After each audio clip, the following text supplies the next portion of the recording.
Okay, I think we're going to start exactly on time, and we'll try and finish on time as well. A warm welcome to this session on affordable tech. Yeah, thank you. I would like to give a few opening remarks. My name is Pieter Noringa. I'm a professor at Erasmus University Rotterdam and the academic director of the Center for Frugal Innovation in Africa. I will introduce the speakers in a minute. I wanted to say something briefly about the format, about what are we actually going to talk about, and then I'm going to say a few words about why this particular session here at the Research and Innovation Days. First, the format. We have three excellent speakers. It will be my task to make sure that they don't run away in their enthusiasm. I'm going to pose questions to them. They know more or less what these questions will be, but we discussed beforehand that we will deviate from the original format to make it more lively. After their initial contribution, I will offer an opportunity for maybe questions for clarification, then move on to the second, then the third, and then we go to a phase where we have a more open discussion. And towards the end, there is also a question about what should the EU do with this idea of affordable tech and specifically frugal innovation. But we will save that until the end. So we'll first have a discussion on strategy, sustainability, inclusiveness, all the things around frugal innovation. Now, before I do something about giving a definition or what is this about, I would like to ask you to raise your hand if you are familiar with the discussion around frugal innovation. Okay, that is indeed a minority.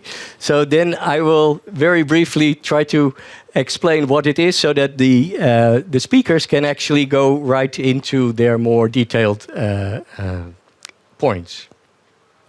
When we talk about frugal innovation, we talk about relatively simple, affordable, resource scarce use for innovations that are developed in often resource-constrained environments.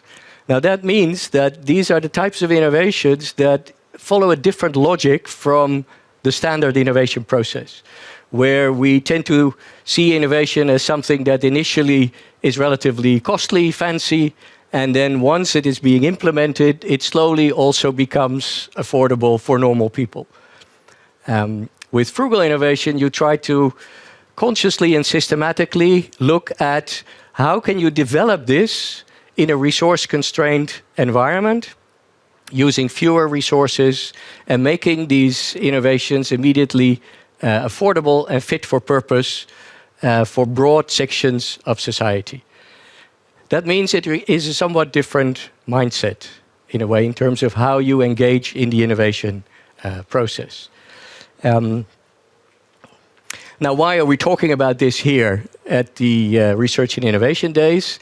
We've been discussing with the DG on Research and Innovation for some time now. There's also a draft position paper on how to include this kind of thinking also in the next Horizon Europe. And that's not so easy because it follows a different logic from the classical innovation thinking. Now, we have three wonderful speakers, as I already mentioned. I would like to start with the first speaker, Navi Raju, who was also one of the first people who made this whole hype around frugal innovation happen, already some 10 years back now, I think. So it's only fair that you would be the first one to speak on this. And I wanted to specifically ask you about why is it now so important to look at this? And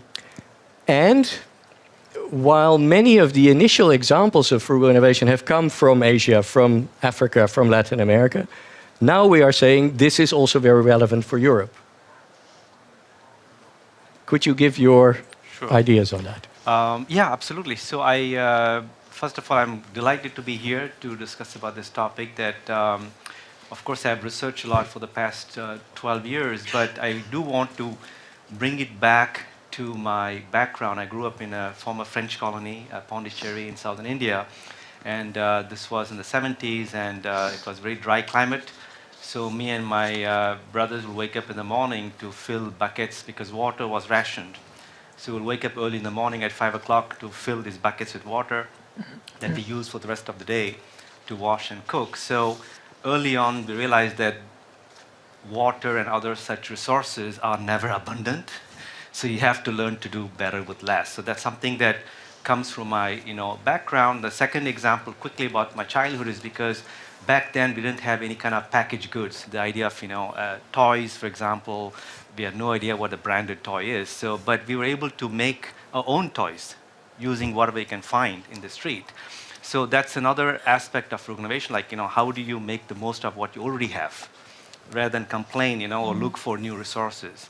I start with that because I think the two major issues we are facing today as human civilization, I say human civilization, not Western or developing world, I would summarize them in two words: inclusivity and sustainability. And the opposite of that is essentially inequality and climate change, but I don't want to use that language because that's very alarmist. There are a lot of people who have made a cottage industry doing that. But here we are to bring a more optimistic message. So I would say that what people are looking for is solutions that address the need for inclusivity and the need for sustainability. And this is something that inclusivity, we know that very well in developing world, where we have in India, for example, we have nearly like 70-80% of the population who lives with less than $2 a day. So what that means is that the solution has to be inclusive in the sense that, for example, solar energy, we have entrepreneurs in India who found a way to get poor people to pay on a daily basis 10 cents a day. So suddenly they can use the pay-as-you-go business model to afford solar electricity rather than having to pay on a monthly basis. So that means that the solution has to be inclusive. That means that we have to find the right business model so that instead of expecting the customer to rise to the solution provider must have the humility, sorry to say that, intellectual humility to say how can we adapt the business model to bring it down to that low-level income. So that's something has going on for a long time in emerging markets. We know that very well. But just two facts, not to scare you, but reality. I mean, I'm a European. I'm proud of our social welfare system. But poverty, the latest, I think, OECD data shows that 21% of the Europeans are at risk of poverty, right? So this is not happening in the so-called US where I live. It's right here. And same way, what we see is that the Gen Z, the new generation, and the Gen Y are loaded with debt. The Gen X has on average $40,000 and Gen Z about $5,000. So they are frugal by nature.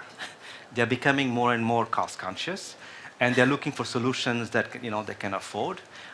So that's really what's happening. There's a need for inclusivity that already was prevalent in the developing world, and now it's happening in rich countries as well. 65% Americans cannot find $500 in case of medical emergency. 65%. This is the richest country in the world, right? So clearly you can see that, in the superpower of the world, there's a need for inclusivity. And then sustainability, I don't have to tell you that. I think that, Christine will talk about that. It's just that, essentially, the reason that I'm interested as India is coming from India is that 50% of the contribution to the Sustainable Development Goals must come from India alone in the next 10 years.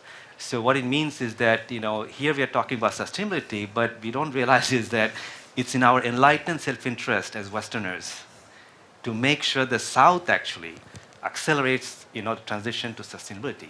Otherwise, we are going to suffer from that as well. Yeah. Perfect. Thanks very much.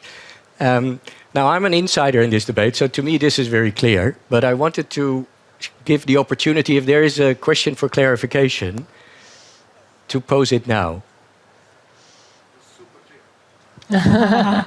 Okay, good. Then there is a natural bridge because you ended on the sustainability issue to and Christine Ayet. who is the president of what is called AOC Innovation, and who has worked a lot on issues of circularity and sustainability linked to innovation and to some extent also frugal innovation. Frugal innovation more, as we discussed just now, more as a mindset than necessarily in terms of its products. How do you see the relationship between that mindset of frugality with the challenges around sustainability and circularity? So, hello everybody. So maybe to give a little bit of background, also I'm a material science engineer and got a PhD in polymer science as well. And since I've been working with plastic for 35 years, it always occurred to me is, why do we always have to take new plastic and waste the plastic we had made? When we know, as an engineer, I knew how it was working, and there was something for many years. I've talked to the mayor. I've been part of a major chemical company. Asking why we do this, because it's not logic. It's not because we can continue to produce that we have to do it. So when you said it's a mindset, it's really how do you go about product development? How do you, right from the beginning, you take this concept of taking waste out right from the beginning. Why do we need to create things that are going to create waste? And this mindset is driving innovation for sustainability, or the sustainability, the importance of sustainability is also driving frugal innovation. So it's actually just, these are words, but it's more about how you go about these things. Circular economy has become the buzzword right now. And unfortunately, everybody thinks it's all about recycling. I don't think it's all about recycling. I think it's how you develop products that are safe to people and the environment, which is critical. I think you mentioned the health issues. That needs to be taken into account. You try to make it so that we can use it as long as possible, or if we can't, if it's for short use, then that it's something that could be disposed of or will be biodegraded or that will not hurt the environment because or get easy to collect if needed. If you can repair, it's even better. Recycling is really the end of the story. And if you have that mindset, and when you develop a product, then it's a very different product you're going to develop. It's just different. And you don't need to have all kind of new resources. You can take what is available. You're talking about scarce resources. There is so much available. Now, there are issues, and I'll get back to this later on, about taking what is available. But if we could make that work, the rest is actually pretty easy. If we can collaborate, if everybody was aligned with this mindset, that will very much change the way we go about conception, the way we go about product development, how do we go about waste production. And we know there are issues. I mean, the growing population, we know that we're more and more people in cities, that waste issues. So it's all go together. Just one thing I want to add is this circular economy is not just about this product that we take back and we repair, reuse, recycle, but there is also things that go, the natural cycle, the biocycle. And this is very important because we don't do as much as we should with this, and there are plenty of opportunities. That doesn't mean everything should be bio-based, because you can make something that is bio-based and that won't degrade any better than any plastic.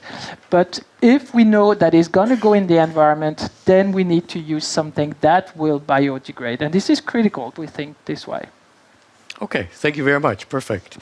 Let me again ask if there is need for a question for clarification about adding the sustainability dimension to the discussion.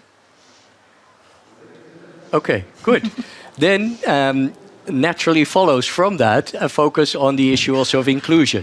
And we have here Madeleine Gabriel, who is the head of the Inclusive Innovation Unit at Nesta in the UK, and was one of the co-authors of one of the early policy report also on frugal innovation and its relevance to thinking about new ways to innovate in Europe. Now, if you think about the SDGs and you think about inclusive innovation and you think about inclusive societies, which is all around the buzzwords also in the EU language, what role do you see there for a frugal innovation angle? Brilliant. As the others have said, thanks a lot for having me here to speak today. It's really great to be part of this conversation. And I think both the other speakers have also mentioned the concept of mindset, which I think is really important when talking about frugal innovation. I'm actually not a scientist by background, I'm a historian, and one of the things that we did in the paper that you mentioned that we wrote for the Commission was to look at some of the historical precedents for frugal innovation in Europe. And it's something that we as Europeans do have competencies for. If we look back to times like post-war time, we could see that we were developing technologies thinking about accessibility, who can afford them, how we can do stuff on limited resources with constrained resource constraints, as the other speakers have said. We have that competency, but perhaps we've lost it. So we're trying to say that this frugal innovation is not a completely new idea for Europe, but maybe something we need to rediscover. In terms of inclusion, I see frugal innovation as part of a set of approaches to innovation that flip the script a little bit. So looking at innovation from a different perspective. I think the traditional way we might think of innovation is that it's really linked to competitiveness and about winning the global race and so on. Frugal innovation alongside ideas like social innovation and inclusive innovation turn that around a bit and say, well, primarily innovation can be about improving well-being. So looking at people first, people as the object of innovation. Within that, I think frugal innovation focuses on, as we've heard, affordability and environmental sustainability. Inclusive innovation is all about asking who can benefit and who takes part in the innovation process, while social innovation reminds us that actually all parts of society can contribute to innovation and that we should be thinking about power relationships in innovation. So innovation is most effective in changing society if it's actually helping people to have more control and agency over their lives. So I think some of the most exciting examples of frugal innovation, particularly in a European context, are those that combine those elements. So I might think of something like innovation to provide low-cost access to Wi-Fi, for internet for people in remote areas in Spain, the sort of the Wi-Fi project that many of you might have heard about, where we're talking about bringing some high-tech to people in communities, allowing them to create their own mesh network so that people can access internet at low cost where they wouldn't have otherwise been able to. And for me, that's about including people in the innovation process, giving them more control and agency because they're partly owning that resource, and integrating a kind of frugal approach, thinking about how you can do things on low cost and low resources. So that's the kind of angle on frugal innovation that I think is really powerful when we're thinking about the contribution of Horizon Europe to goals like a fair Europe and a sustainable Europe, as well as the competitiveness agenda that we're all also interested in. Okay. Thanks very much. Thanks to the fact that we have very disciplined speakers in terms of the time, there is a big opportunity now for you, because we put all the cards on the table. There is the strategy element, where does it come from, why is it becoming also increasingly important in the European context, the sustainability, circularity dimension, the inclusiveness dimension, and of course, in the practice of frugal innovation, not all these things are perfect. Many of them may aspire to contribute to many of these goals, but this is not a 0 or 1 game. Usually, many of these innovation processes are to some extent frugal in practice, sometimes by design, sometimes by accident, sometimes by learning by doing. So there are different variations. Now, for those who came in a little bit later, when we started, I asked who already is familiar with this discussion, and there were relatively few people. So if you are among them, you could feel at ease. Most of you were not very familiar with this topic beforehand. But there is now an opportunity to sort of ask your critical questions, also for us to reflect upon what do we need to engage in. Yes, sir. There is here a gentleman with a microphone who has offered to help us. Yes.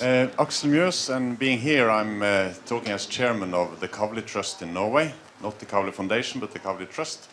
And we want to support through technology development in poorer countries. But then you have always the issue that those beneficiaries don't know what technology is possible for them and useful for them, and those technicians, they only have their own references to what technology can use. Yeah. And if you have any advice on how to bridge this and sort of for mutual benefit, that would be helpful. And how, for that sake, a trust like ours could facilitate such a process. Okay, I was initially thinking of maybe collecting a few questions, but this one is spot on immediately. So I would ask maybe Madeline first to say something about this, because this starts with the inclusion question and then maybe also on the strategy with Navi. Yes, we did a study, as Peter mentioned, for the European Commission looking at the role of European companies in frugal innovation, and in some cases that was developing products for developing countries or trying to address development challenges. And the problem you described came up quite a lot, as you can imagine. And I think one of the issues that you've actually picked up on is that quite a lot of the time, I think, European companies looking to develop solutions for resource-constrained environments think that it's possible to develop something in Europe and then take it out to that country and just maybe adopt and adapt a little bit, and then it will suit the market there. And actually, in practice, that often really doesn't work. So the most effective solutions are ones, well, we've seen the companies basically needing to take staff out to the location, the context where they're working in. Some of the largest, I mean, you'll probably talk about this, Navi, but some of the multinationals that are addressing emerging markets have had to set up new divisions in those countries. I would, of course, advocate for innovation processes that really involve the end users in developing the solution. And I think certainly in the development innovation and humanitarian innovation spaces, that's proved to be absolutely crucial. Because, as you say, as a technology developer in Europe, it's really hard to imagine what the context is for someone using products in completely different environments than we're used to. So one of the examples in the report that we wrote was looking at something called concrete canvas, which is a canvas infused with concrete, which can be used to set up temporary shelters. And it has a huge amount of potential as a technology, and the developers were looking to use it to make humanitarian shelters. The thing is, I mean, in some ways, it wasn't really appropriate for refugee camps. It's not. People don't want to actually live in it. It's too complex to put together on site. It doesn't last as long as is needed, because refugee camps actually aren't really that temporary. So it didn't really work. And I think the development process needed to involve users much more closely. Yeah, I think Navi, you would also want to come back on that. A quick example of how to address that is, first of all, sorry to be controversial, but the developing world, I call it, is the graveyard of pilot projects led by Arab people with good intentions. And the reason is because they bring heavy artillery in terms of technologies without realizing that, yes, it's maybe easy to use, but is it easy to maintain? So this is where the circular economy concept comes very powerfully, because 70% of the cost and the environmental impact of a product is decided during the design phase. So it's something, a former supply chain geek. So there's something called design for serviceability. So when you design a product, you can think ahead of time to the entire life cycle and say, okay, is this product simple enough to be maintained as well? So one company that did that very well is Siemens in Germany. So in the 2000s, they launched a program called SMART. It stands for Simple, Maintenance-Friendly, Affordable, Reliable, and timely to market. That means something can quickly, bring to the marketplace. And the second M is maintenance friendly. So the idea was to, and as part of the answer is that you can take a technology developed in the West and then, bring it there and hope that, you can tweak that or de-feature it, as we call it, and make it accessible. You have to go in the field, look at the whole ecosystem, not just the users, but also technicians and the level of, skill set, and then based on the insight, create from scratch a new product that is simple, maintenance-friendly, et cetera, et cetera. So I think that's what I think is difficult for multinationals to understand is, they have to let go, unlearn the old mindset, and really go with a lot of humility and openness to see what the reality is actually in the field. Yeah, and we see relatively good examples of multinationals doing that unlearning in particular locations. If they have, for example, an innovation hub somewhere in Kenya or in India, and together with local designers, researchers, they actually develop things from scratch again, while sometimes also using some of the technologies from headquarters, but not necessarily as, okay, this is the package and you go and run with it.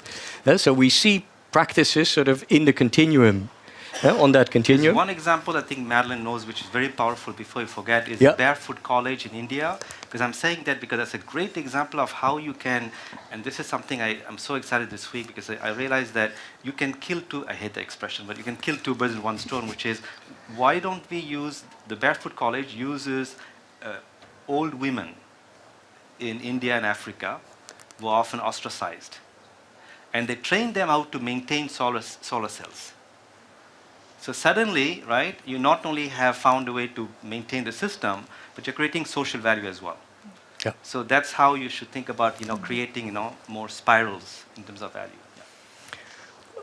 You wanted to come in also on the earlier question, I think. Yeah, honestly, whether it's standard innovation, frugal innovation, it all starts with the usage, the people using. So we can call them consumer, customer, whatever, but it's really where the product is used.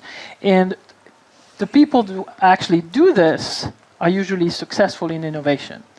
And I just want to give you two examples, because I think it's when we talk about example, when we describe what people do, I think it becomes more concrete. There is one example of a French company called Lafarge, where they actually wanted to develop in Africa. And they realized very quickly that starting from Europe with their technology is never going to work. So they really spent the first part of this work actually in Africa. So they picked two countries where they spent time there, and they actually partnered with local NGOs to understand how people live, how people build their houses, etc. So they really, and that takes time, so you need to be willing to invest in this, right? And when that was done, and they understood that just the technology, the cement technology they had in Europe or in the US, they just could not export that because they couldn't have these big trucks traveling from one place in the other. That would not work. So they realized that they needed to have the cement in bags, and that the cement shouldn't cure during transport. And they could have local people actually participating in the selling process, in the transport process, etc. And they actually use their lab in the rest of the world to develop the product that will meet the need of these particular countries. And this is becoming very big. It's been so they didn't spend much, honestly, and this has been so good that this technology, which is what they call for affordable housing, is now even used in Europe on different projects. So this is an example of a company who wanted to develop in this part of the world. There are also universities that realize where you have more and more young people, and I think you referred to this, Navi. This is becoming very important to young people. This frugal innovation speaks to them for many, many reasons. And so in the university, you have a lot of people that really want to design products in a frugal way. And Stanford is a good example with their D school, the design school. And they partnered with architects in Rwanda. And so they had an architecture firm in the US, one in Rwanda, to really understand what the issue was in Rwanda. And then they took a technology that was more or less existing in California, this earthen floor. Earthen floor are very similar. They are stone and sand, and so natural product that the hippies, sort of, would use in California to make their own floor. And what they did, so they partnered, so they had architects, they had chemists and local people, NGOs, and they developed there the earthen floor for the Rwanda market. So really what they actually make, you all know linoleum, for instance. So instead of making linoleum in big plants like you have in Europe, they actually make that on site. This has given a lot of work to the local people. They had to train the local people to install the floor. They had to look for only local raw materials.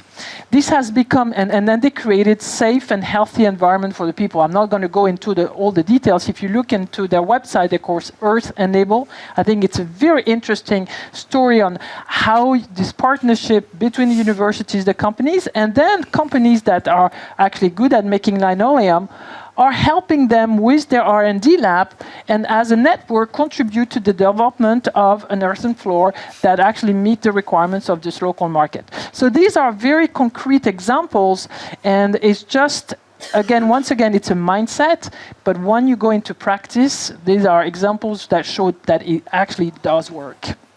Okay, thanks very much. I have somebody, yes, you were waiting to ask a question. Hello, I'm Signe Ratso, coming from DG Research and Innovation. My intention was to ask about the connection between social innovation and frugal innovation. But I think Navi, in a way, already replied with his example, namely how the elderly women in India have now taken care of the solar cells. But it's actually also something, we had a session on social innovation 2 days ago, and these are typically bottom-up. Yep. Because these are something that people, they have the need, they see there is a need, they come up with a solution, and then they implement it. On the frugal innovation, you have the Western technologies, then you are looking where I can use it, then you see, why I can't use it like I do it. Here I need a different solution. But where do you see the connection between the two? And perhaps also it could be that some of the frugal innovation ideas coming from India or from other developing countries are actually also useful here, and we don't realize it yet. Yeah. Okay, that's, well, let me say one thing, and then I will give it to Madeleine, I think, initially, because it's a good question for you, I think. My experience is that most of these frugal innovations, especially the more successful ones, are always a mix of bottom-up and top-down practices. So it's not one or the other. It's not a multinational suddenly thinking, we need to connect with the local, or local entrepreneurs who are doing it completely on their own. It's very often when these two worlds connect, that we find the more interesting examples of frugal innovation. Madeleine. Yeah, exactly. I'd build on that. So I think there's a connection between top-down and bottom-up, as you say. And I also think frugal innovation often requires a combination of different types of innovation, and we've heard some examples of it in the things that other people have said. So there might be development of new technology. Quite often there's combination of existing technologies. And then thinking about, since you need to think so hard about how you will reach markets of customers, people who wouldn't have normally been able to access those types of products. There's a need for innovation in business models, in distribution models, in ownership models sometimes as well. So for me, that's where social innovation comes in, because you're innovating social relationships in some way. So it's not just about the kind of bottom-up nature of social innovation that involves civil society, but also because it involves thinking about how people relate in new ways. And I think the Barefoot College is a great example of that. It's thinking about making use of resources that might have otherwise been completely overlooked, giving people a new role in society, as Navi said. Sorry, the women who are part of Barefoot College could have otherwise been ostracised, and now they've actually got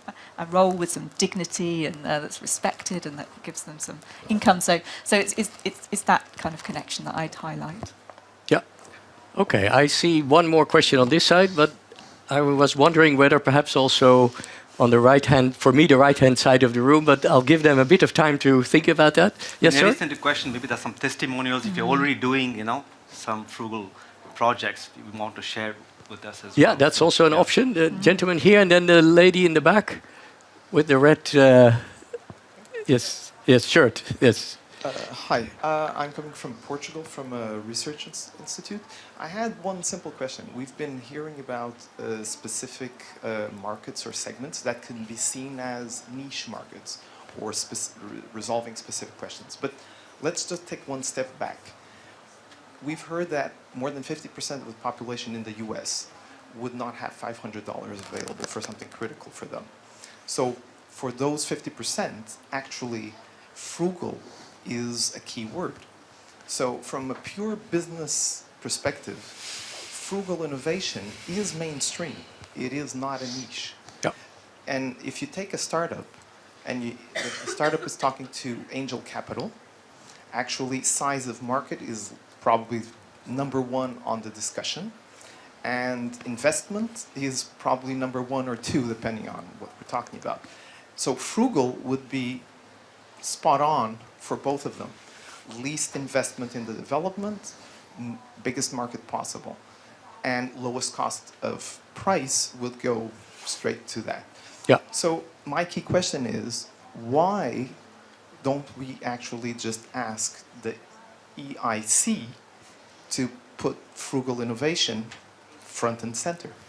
Okay, thank you very much. Yeah, that's a very important question. I see you nodding. Does that mean your question connects to this? Then maybe they can go together.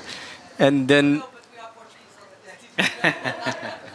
Well, does it also add, except for the fact that you're both Portuguese, or? No. My comment is like, it was a comment. Yeah. Because I am a technology transfer professional in applied research university in the center of Portugal. So frugal innovation, it's important. Our environment in the Silicon Valley environment, and it's, yes, IC should have, frugal innovation is the base for you can have big innovation. And when we work with SMEs, some of them with low tech or low innovation levels, you have to do that. You have to get them to start innovating, and frugal innovating, named and target for markets, mostly frugal. So, yep. I don't know in Portugal if 50% have $50, but Portugal and other countries have that problem also. So yeah, yeah. So no, that was a comment. Yeah. Okay. And the recommendation, AEC should look at frugal innovation with some attention. Yeah, we'll get back to that last point. Let me first ask the panel members, why is frugal innovation not the default in innovation thinking? And why is it now coming up? I can start from a US perspective, and maybe you can offer the European perspective. Well, it turns out that I spend most of my time talking about frugal innovation in Europe. I'm a French citizen, so why I'm saying that cynically, because I was last week in New York, and I talked about frugal innovation because there was big announcements about climate change. I said, well, here we go. There's going to be a 2.5 trillion shortfall to achieve the SDGs. We don't talk about it, but we need $5 trillion a year to achieve SDGs. Nice goals, but $5 trillion, and we are short of 50% of that. So clearly, we have to figure out a way to achieve SDGs frugally, right? So I talked about this concept in New York to different influencers and practitioners, and I think it's very blunt because I'm the guy who helped one of them promote this concept. But there's something in American mindset. The notion of frugal is not just cheap. It's very much against American self-perception that they are the best. So frugal is not the best; it's the least, basically, right? So I'm starting with that because there's this kind of negative connotation associated with frugal, even though Ben Franklin, one of the founding fathers of America, said that frugality and industry are the core virtues of any business person. So, but somehow Americans forgot that. But anyway, so so the point is that, so that's one big issue that America, that actually it's not going to happen. I think it's going to take some time, which I'm going to actually spend more time in the US, educating people on what actually frugal innovation is. But in European context, I agree. I think, we have a better chance at making it, the front and center. So I would have maybe Madeline talk about that. Yeah. Yeah, I agree. I think there are some similar barriers to acceptance of frugal in Europe as the ones you describe. One of the things that we've commented on is that an obvious market for frugal innovation in Europe should be in healthcare, and a lot of the innovation in other places has been in healthcare, like the work that Siemens are doing is primarily healthcare, right? So, we have health systems under pressure right across Europe. We have a growing older population. We have people living with chronic diseases. We know costs are spiraling out of control. Why wouldn't we be looking at frugal innovation really seriously? And I think one of the issues is about what we consider to be good and aspirational and desirable, and a bit of a not invented here syndrome. So there's been some research by academics at Imperial University in London who've looked at acceptance by European doctors of innovations from outside of Europe, and they found that there's a real resistance and kind of people looking down really on stuff that's come from other places. So I think we do need to get across that bridge. I think one of the other things is clearly there are a lot of consumers on constrained incomes in Europe. You've pointed out 20% or so at risk of poverty. But in the way that we innovate, I think that there's plenty of innovation targeted at those groups, but it's really thinking about the price when you buy stuff. So kind of trying to make cheap products, whereas actually from a frugal innovation perspective, we should be thinking a bit more about cost over the lifetime of a product, in order to take into account the sustainability angle. So I think that's something that we need to push. But having said that, we were talking about this before, and perhaps this is an idea whose time is coming. We know from other research that after the financial crisis at the end of around 2008, consumers did start to switch up their preferences. They were willing to buy cheaper products, and some of them did not then switch back to more premium stuff. We've got, as you say, a new generation who's increasingly concerned about environmental issues. We have this historical precedents to build on. We may be entering a new recession. So I think this is something that we should be looking at very seriously. Okay, a concept whose time has come. Would you agree with that also in the sustainability, Rian? Yeah, absolutely. I would say that when it comes to circular economy, the oil price is driving some of the behavior. Why, in an industrial, the people in charge of operation in general, they don't want to change. They want to improve what they're doing, and they want to, they evaluate it on the efficiency, etc. So then suddenly it's okay. Is there a way to? Why should we do things differently? Well, now when the oil price goes up, then the price of raw materials goes up, and then the question is asked differently. Now, just to go back on one of the question that was asked earlier, what I find interesting when you have, I'll give you an example of startup companies that looked at glass, safety glass or windshield. And the glass, as everybody knows, is recycled, but there is a film within the glass that avoids for the windshield to explode, and we all love that. But the glass was recycled, but the film was sitting there. And each time they were making a new windshield, they were using this new material. And then someone said, these guys develop a technology to truly separate the glass from the windshield. And they then partnered with bigger companies to actually help develop what it could be used for. So it was sitting there, it's just a recycled material, so it's not exactly like a virgin material. And it turned out that it could be used for making carpet. It could be used for making any kind of flooring. It has a lot of application, even post-use. So this collaboration between the startup, and they don't have to develop everything themselves, but they could partner with companies that actually are open to use something different. And then the companies are open because then it's very much cheaper than a virgin raw material. And then it becomes extremely attractive, and then in operations, they're much more open to change from one product to the other, because not only they will reach their efficiency goal, their standard cost goal, they do something that they can communicate, and they contribute to climate change, because each time you use recycled material versus virgin, then you reduce by at least 1/3 your impact on carbon emissions. So there are many things that are allowing for this to change, and we see this coming for sure.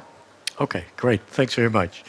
I want to spend the last 15 minutes on moving towards what the EU should do with this, about this. You offered an opportunity for the left. Yes, how can I now say no to you? Please Right side. be concise in your question. The floor is all yours. But it's actually about what you just about to announce. I'm Peter Dreul. I'm working in DG Research and Innovation, and I'm a fan of frugal innovation.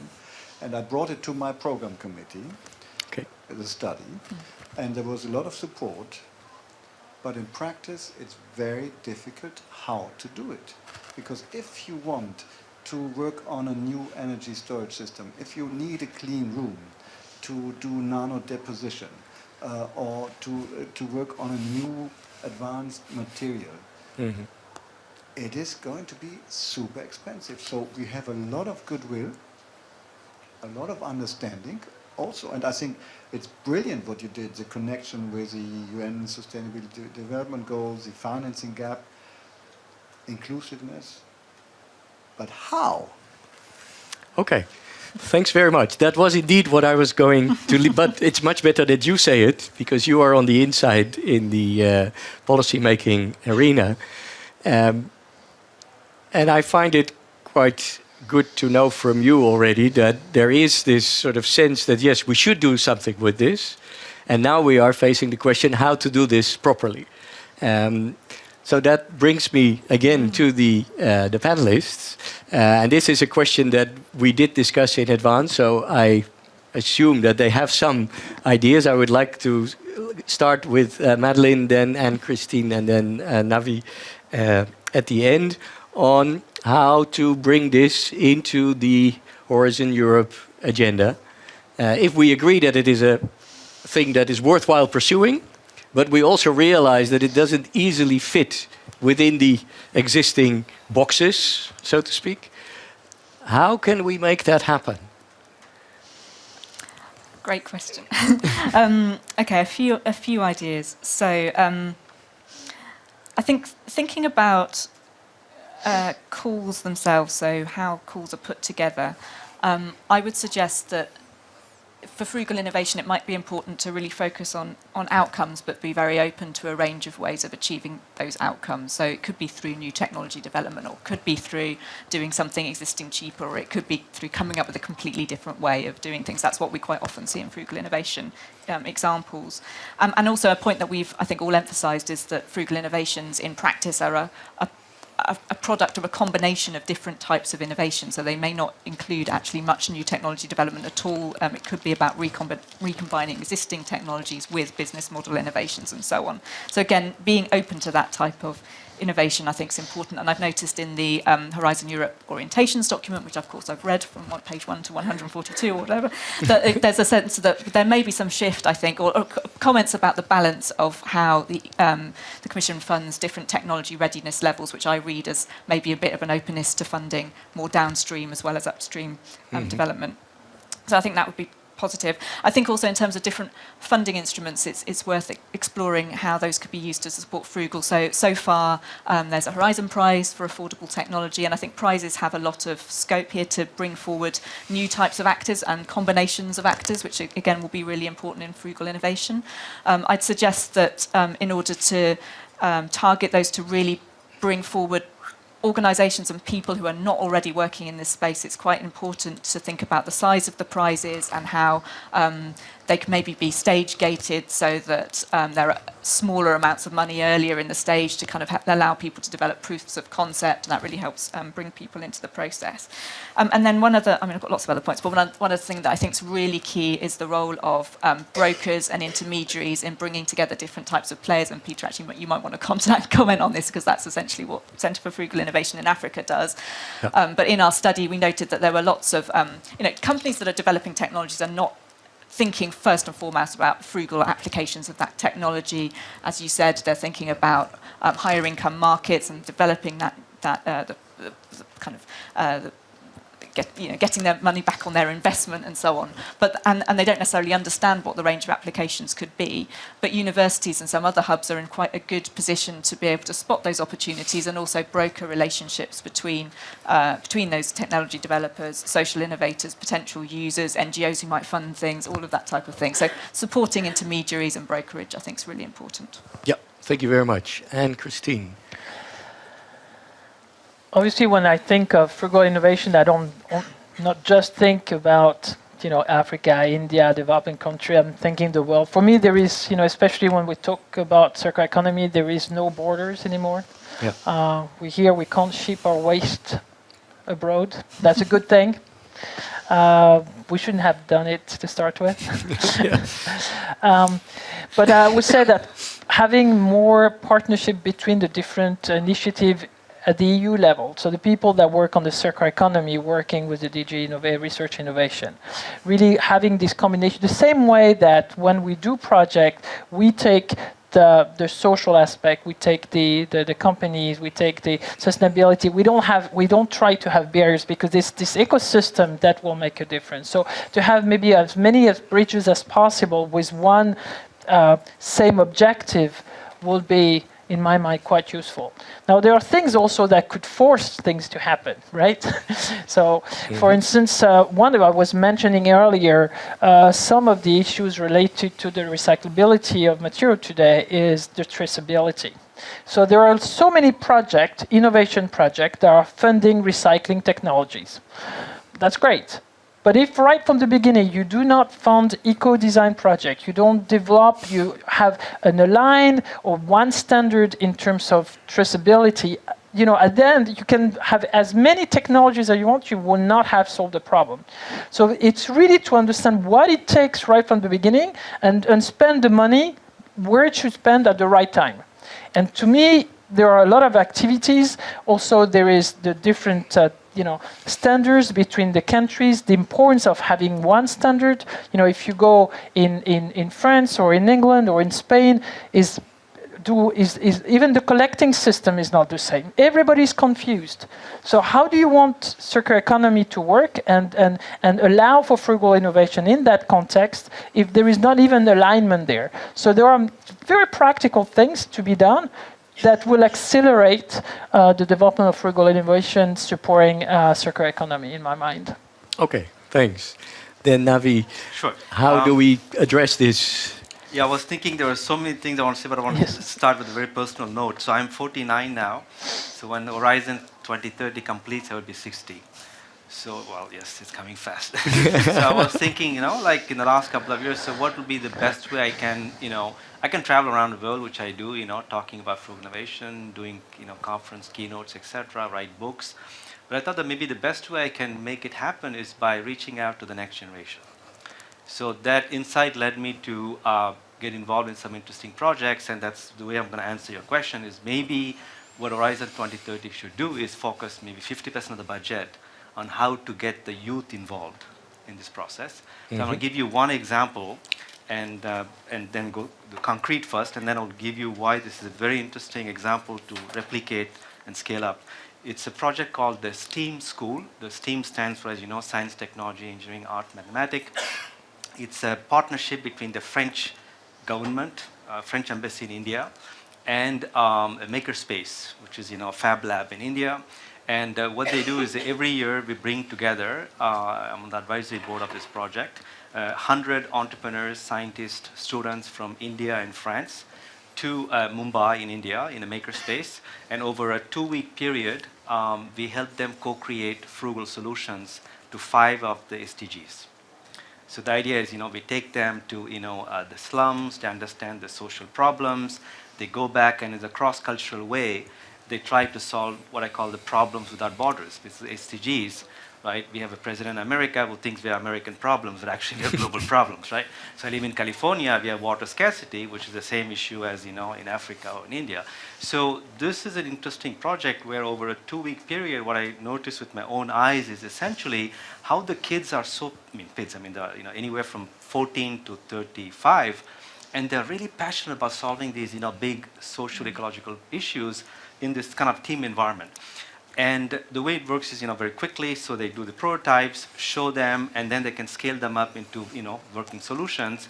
And then based on the success of that, this year we did a sister program in Paris. It's called the STG School, in partnership with the CRI, Centre de Recherche Interdisciplinaire, which is a transdisciplinary research university, the first in Europe, based in Paris.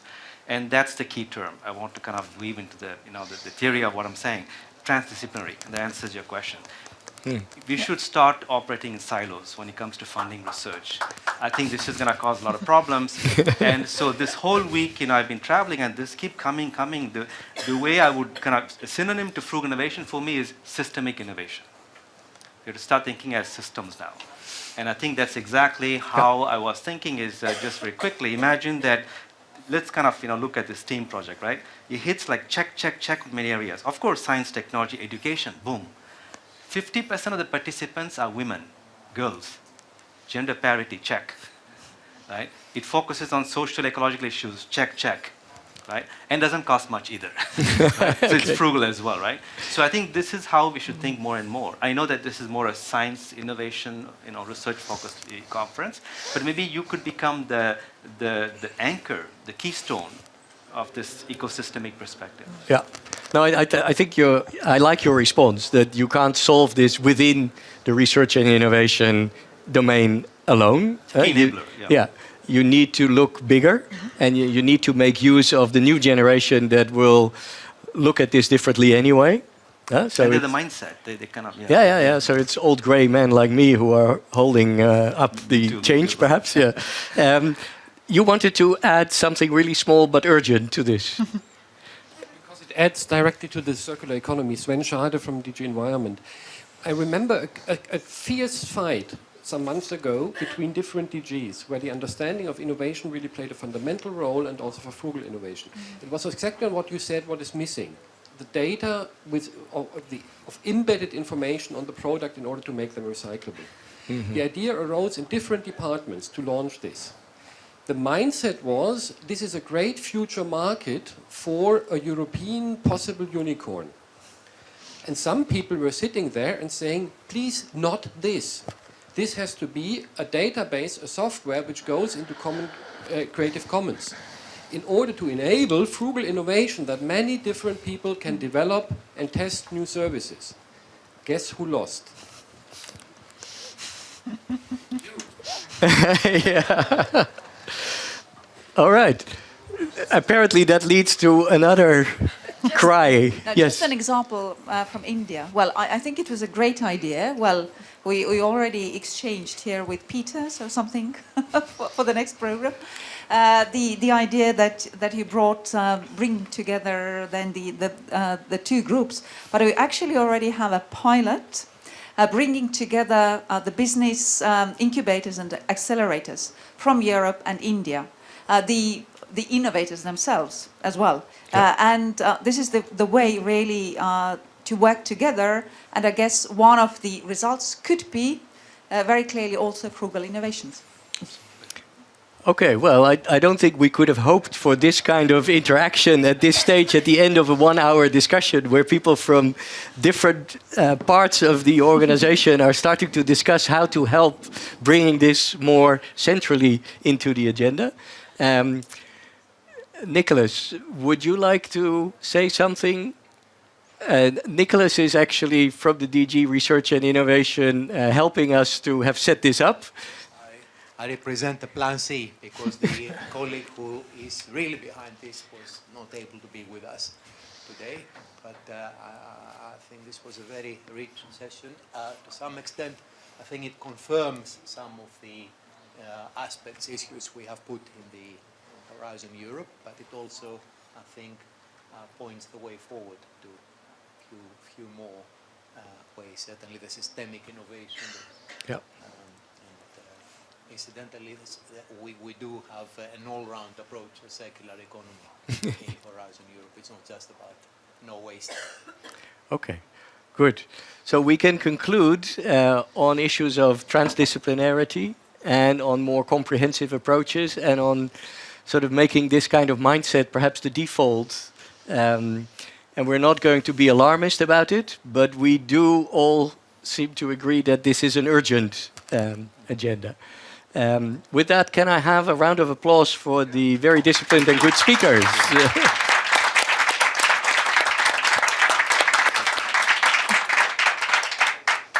Okay, thank you very much. This was the end of the session. Thank you. Thank you.